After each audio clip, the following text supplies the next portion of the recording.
Magandang araw mga idol. So nandito na naman po tayo sa ating pagluluto.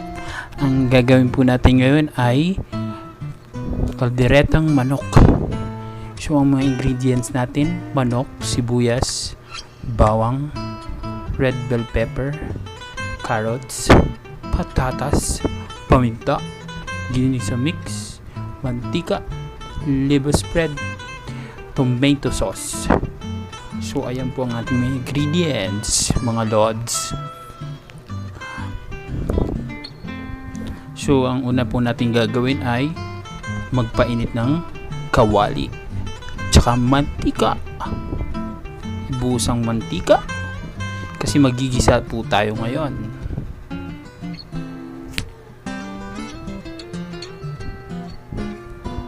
Ihulog ang sibuyas, haluin,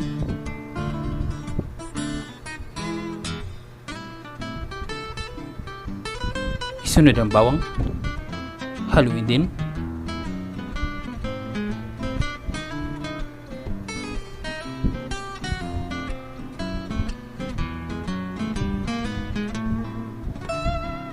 ibuhos ang manok,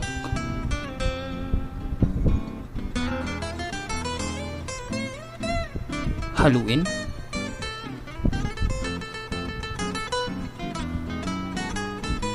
halo-haloin lang po natin para magkalo yung sibuyas saka yung bawang dun sa manok.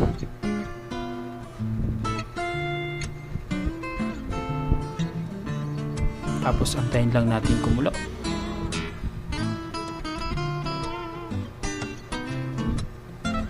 Yun po, medyo po umuuga-uga yung ano natin, kawali.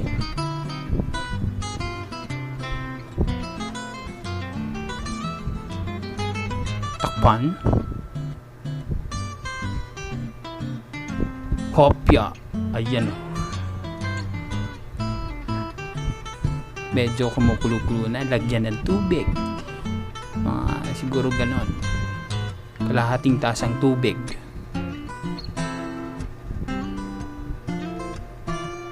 Tapos haluin lang ulit.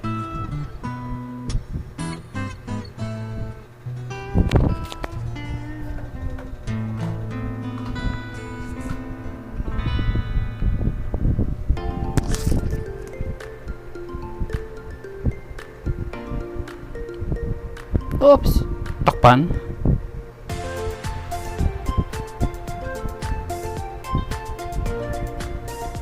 Ayan, kumukulo po siya.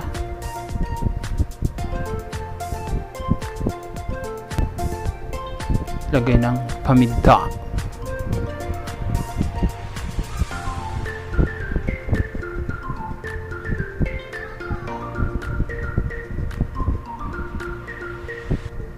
ginisa mix,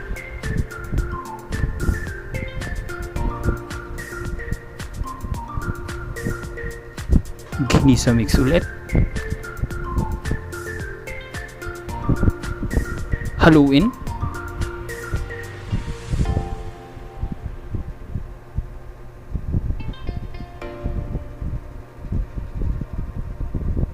pan. Ayan, medyo okay ko na siya. So ayan, nahalo na po siya lahat. Malasa na po yan. Pwede na po yan talagang kainin kahit ganyan lang. Pero ang lulutuin kasi natin yung kaldereta. So tomato sauce. Ayan,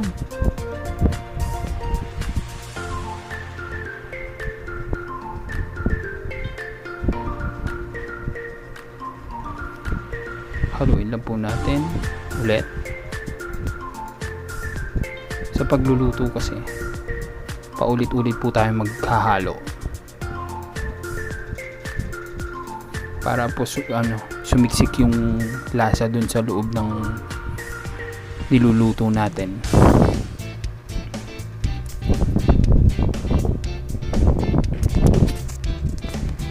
Liver spread.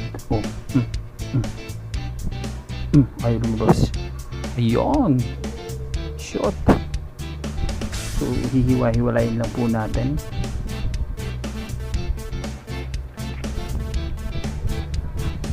Ito rin pong liver spread, nagpapalapot din po sa sabaw natin. Kaya masarap po ito lagyan. Alam nyo, masarap ito lalagyan ng sili, kaso nga lang yung iba kasi hindi kumakain ng sili, kaya ayan, hindi po ako naglagay ng sili dyan. Pero mas masarap po talaga yan may sili, kasi pag may sili po medyo may kagat.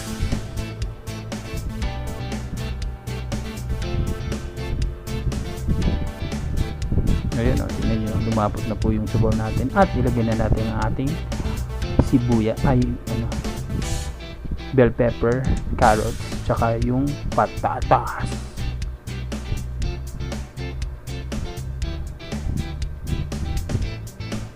Yun, ihalo lang natin para maluto yung mga gulay natin.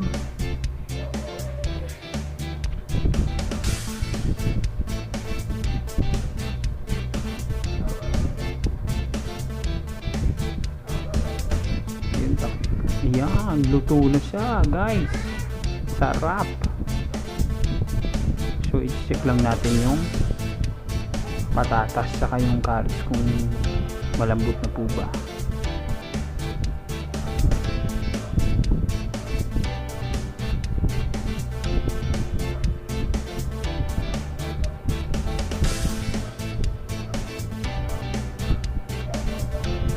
Ayan, okay na po siya, malambot na siya. So kunting-kunti na lang, maluluto na to. Kunting-kunti na lang, kainan na. So ayan, lumabas na yung mahiwagang thumbs up.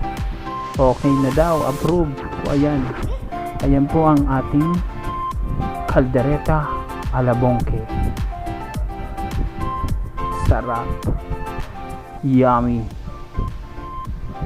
So guys, sana po nag-enjoy kayo sa ating pagluluto, at sana po wag niyo pong kalimutan mag-subscribe sa YouTube channel ko para po lagi po kayong updated sa mga video.